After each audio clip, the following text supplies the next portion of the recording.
बाबा Siddiqui murder case से जुड़ी हुई एक अहम खबर मिल रही है। क्राइम ब्रांच की एक पूरी टीम पुणे के लिए रवाना हो गई है। शुभम ने हत्या को अंजाम देने का दावा किया है। पुणे का रहने वाला है शुभम।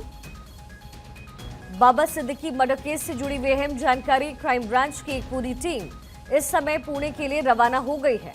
शुभम ने हत्या को अंजाम देने का दावा किया है। पुणे का रहने वाला है शुभम लोंकर और उसकी तरफ से यह दावा, जिसके बाद क्राइम ब्रांच की एक पूरी टीम पुणे के लिए इस समय रवाना हो चुकी है। पूरे मामले में इस समय जांच पड़ताल की जा रही है। बाबा सिद्दीकी को जान से मारने की धमकी आज से 10-15 दिन पहले मिली और उसके बाद बाबा सिद्दीकी को मौत के घाट उतारा गया।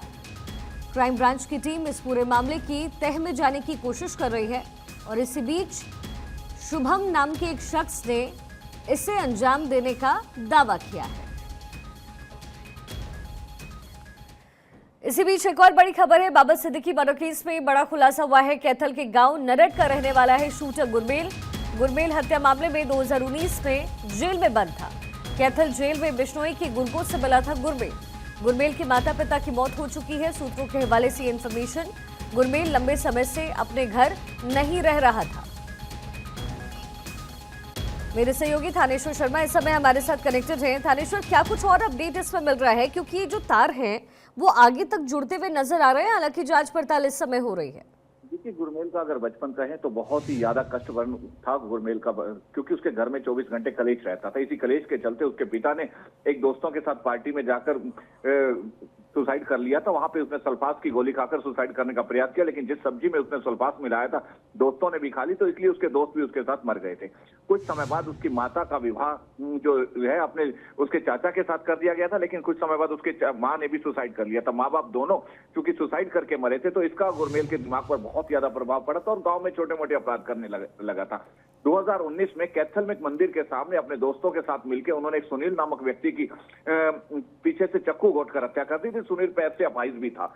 उसकी हत्या करने के बाद सुनील को जेल हो गई। जेल में रहते हुए 2022 में सुनील के पास से एक मोबाइल फोन मिला था। मोबाइल फोन की जब लोकेशन ट्रेस किया गया कि किससे बात हुई है, तब ये जानकारी आई थी कि एक जो बड़े क्रिमिनल है उनसे ये बातचीत कर रहा है। अगर पुलिस उस समय रहते अगर सुनील पर ज्यादा सख्ती से बर्ताव कर लेती तो शायद आज ये घटना ना हो पाती, क्योंकि उस समय से ये लॉरेंस बिश्नोई गैंग के टच में आ गया था। तो जिस समय ये 2022 में जमानत पर आया, जमानत पर छूटने के बाद ये बॉम्बे चला। एक बार घर आया, दादी से मिला, क्योंकि दादी बिल्कुल पैसे से बिल्कुल बेचारे बहुत गरीब आदमी है। बीपीएल कार्ड से जो राशन मिलता है उसी से गुजारा करते हैं। उसके बाद ये बॉम्बे चला गया। हरिद्वार का नाम कहकर हरिद्वार जा रहा हूं, लेकिन हरिद्वार ना जाकर ये बॉम्बे चला गया और बॉम्बे में इसने काफी दिन तक, करीबन 45 से 50 दिन तक बाबा सिद्दीकी के घर और ऑफिस की रेकी की है। जो सूत्रों के से निकल कर आ रहा है कि रेकी करता रहा और अच्छा खासा पैसा इसे लॉरेंस बिश्नोई गैंग की तरफ से मिलता रहा, जिससे वहां एक किराए के मकान में रहता था, जिसका किराया तकरीबन 14,000 रुपए पर मंथ था। और भी जरूरी खर्चे जो थे वो पूरी करने के लिए सारा लॉरेंस बिश्नोई गैंग से इसे पूरा पैसा मिलता था। उसी रेकी के तहत ही इन्होंने कल इस हत्या को अंजाम दिया है। अभी जब गांव में जाकर पता किया तो गांव वाले तो एक ही बात कहनी है कि काफी समय से गांव में नहीं आया। पिछले दिनों एक बार आया था, दादी से मिलकर चला गया था, कह गया था कि हरिद्वार जा रहा हूं। हरिद्वार के बाद ये बॉम्बे गया, कहां गया किसी को कोई पता नहीं है। गांव में चूंकि ये 2019 से जेल में चला गया था, फिर 2022 में जमानत पर आया, कुछ समय के लिए 2-4 दिन गांव में रहा, उसके बाद चला गया। इसलिए गांव में ज्यादा इसकी हिस्ट्री नहीं निकल पा रही है। जी, यानी गुरमेल को मोहरे की तरह लॉरेंस बिश्नोई गैंग की तरफ से यूज किया गया, इस्तेमाल किया गया। बिल्कुल ठीक कहा आपने, क्योंकि लॉरेंस बिश्नोई गैंग जो है वो जो ऐसे अपराधी होते हैं जो फर्स्ट टाइम अपराध करके जेल में चले जाते हैं ऐसे और यंग होते हैं, इनसे कांटेक्ट ज्यादा करते हैं, क्योंकि यंगस्टर को जब एक अपराध में जेल हो जाती है तो क्रिमिनोलॉजी के अनुसार वो आगे बड़े क्रिमिनल बनने की सोचते हैं। तो बड़े क्रिमिनल लॉरेंस बिश्नोई गैंग जैसा यदि उनके टच में आ जाते हैं तो ये अपने आप को सोचते हैं कि हम बहुत बड़े क्रिमिनल बन सकते हैं, इसलिए लॉरेंस बिश्नोई जैसे गैंग के कहने पर कुछ भी करने को तैयार हो जाते हैं। उसी का मोहरा बन गया ये गुरमेल। गुरमेल को जैसे ही लॉरेंस बिश्नोई के टच में आया या उसके किसी गुर्गे के टच से फिर लॉरेंस बिश्नोई के टच में आया, तो इसने सोचा कि बहुत बड़ा क्रिमिनल बन रहा हूं। जब इसे असाइनमेंट दिया गया कि जाकर बॉम्बे में बाबा सिद्दीकी की रेकी करनी है, तो इसने 50 दिन तकरीबन बाबा सिद्दीकी के घर और ऑफिस की रेकी की और उसके बाद जाकर इस घटना को अंजाम दिया। क्राइम ब्रांच की टीम को थानेश्वर अब तक क्या कुछ सबूत हाथ लगे हैं, क्या कुछ मिला है और ये पूरी कार्रवाई किस दिशा में आगे?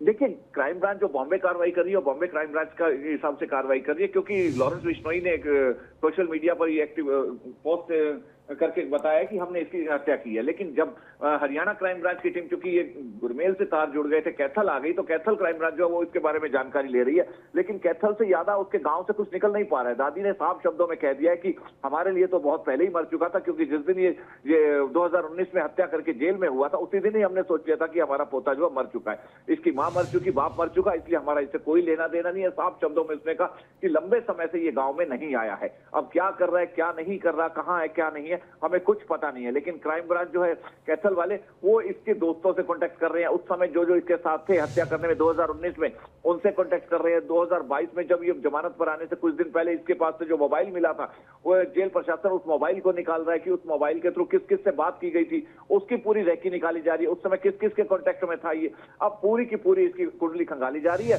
जो कि आज शाम तक या कल तक सारी की सारी क्राइम ब्रांच के पास और साइबर सेल लगे, डिटेल निकलकर सामने आ जाएगी। जी थानेश्वर, हरियाणा के किन किन गाँव में इस समय जो पूरी जांच की टीम है वो पहुंच रही है? क्योंकि ये एक जगह नहीं, ये बहुत सारी जगहों से ये पूरा मामला कनेक्ट हो रहा है और पहुंचते हुए मुंबई तक पहुंचा है। तो कौन कौन से वो कस्बे हैं जहां पर इस समय टीमें हैं? देखिए, लॉरेंस बिश्नोई गैंग का तो पूरे हरियाणा में अलग अलग जगह, जैसे गोहाना में हो गया, सोनीपत के गोहाना में हो गया, सोनीपत हो गया, इस साइड उनके काफी गुर्गे रहते हैं, जींद में भी है। लेकिन गुरमेल को लेकर वो जो है नरड़ गांव, कैथल का नरड़ गांव और भैनी माजरा, इन दो गांव में अंदर क्राइम ब्रांच की टीम जो पहुंची है वो जांच कर रही है। और इनके जो दोस्त थे, जिससे ये गुरमेल मिलता था बचपन में, जिसके साथ पढ़ा है, क्या कुछ करता था, कभी अगर भविष्य में कभी भी इसकी पहले बात हुई है पास के अंदर, तो उन सब से क्राइम ब्रांच कांटेक्ट कर रही है कि किसी से शायद गुरमेल की बातचीत हुई हो, गुरमेल क्या करता था, आया था तो किस किस से मिला था, उन सब की एंगल जोड़ के क्राइम ब्रांच काम कर रही है।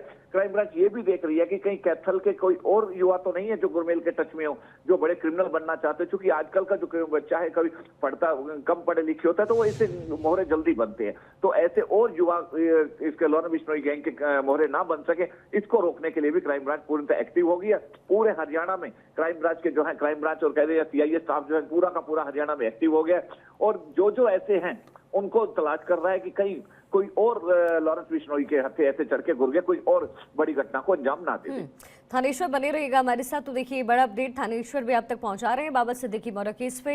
ये बड़ा खुलासा हुआ है। कैथल के गांव नरड़ का रहने वाला है शूटर गुरमेल, जिसके घर इस समय पहुंची हुई है क्राइम ब्रांच की टीम। गुरमेल हत्या मामले में 2019 से जेल में बंद था। कैथल जेल में बिश्नोई के गुर्गों से गुरमेल की मुलाकात होती है। गुरमेल के माता पिता की मौत हो चुकी है, ये जानकारी भी मिल रही है।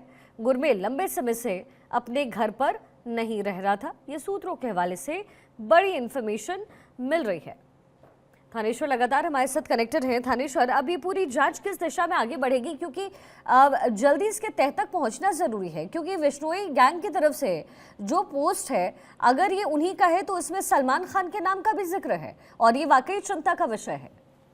देखिए, जो पोस्ट उन्होंने किया उसमें साफ शब्दों में लिखा है कि सलमान खान से हम युद्ध नहीं करना चाहते, लेकिन जो जो सलमान की मदद करेगा हम उसे छोड़ेंगे नहीं।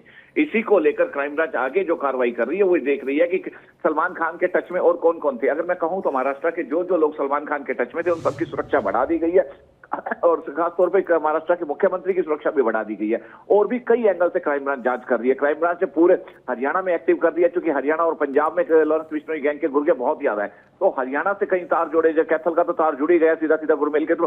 पंजाब में चूंकि कैथल के बगल में ही बिल्कुल पंजाब लगता है, अगर मैं कहूं कि 20 किलोमीटर चलने पर पंजाब शुरू हो जाता है कैथल से, तो कोई अतिशयोक्ति नहीं होगी। तो पंजाब का चूंकि खनौरी पाटना वो सारा स्टेशन लगता है, तो वहां पर कई लॉरेंस बिश्नोई के कोई गुर्गे ना हो। वहां से आखिर पैसा कहां से आ रहा था, कौन इसको दे रहा था, क्योंकि बॉम्बे के अंदर रहना, मकान किराए पर लेना, ये तीन जनों ने जिस तरीके से रेकी की, कोई आसान काम नहीं है। पैसा अच्छा खासा खर्च हो रहा था, पैसा कौन सप्लाई कर रहा था, हथियार कहां से आए थे, क्योंकि हथियार का रैंक भी जो है जुड़ा सुनने में आता है, सूत्रों से निकल कर रहा है कि सहारनपुर से जुड़ रहा है, कि सहारनपुर से कहीं से इन्हें हथियार सप्लाई किए गए थे। लेकिन अभी तक जो पुलिस है वो इस बारे की कंफर्मेशन नहीं दे रही है कि जो हथियारों की सप्लाई है वो सहारनपुर के किरियाना गांव है, किरियाना से सप्लाई किए गए थे। अभी जांच चल रही है, जांच में जो भी बात निकल के आएगी तभी हम दर्शकों तक सारी बात पहुंचा सकते हैं। चलिए।